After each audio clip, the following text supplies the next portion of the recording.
I love, there's a famous quote from Richard Branson that says, just say yes and then figure out how to do it. And that's what really separates successful people from unsuccessful people.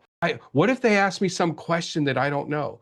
What if they ask me how many milliamps are in my controller battery? Or, what's the focal length of my secondary camera on my, and the reality is 99% of the time, no one's ever going to ask any of those questions. And what happens is people spend all this time, hundreds of hours, and oftentimes weeks, months, sometimes even years on the sideline, waiting till they feel confident enough where they can answer any and every single question on planet Earth before they even get started.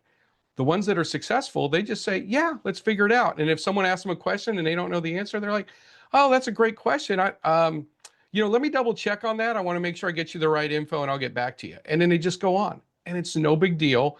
And they get the deal, they say yes, and they figure it out. Because the reality is, you're going to learn more in 15 minutes of going out and actually doing a project for a client than you will in 6 months of trying to prepare and all the paralysis by analysis of getting out there and what if this and what if that, and then you start second guessing and you're like, oh, I should do this and I should do that, and then you should all over yourself and nothing ends up happening and you're just back in the same place that you started.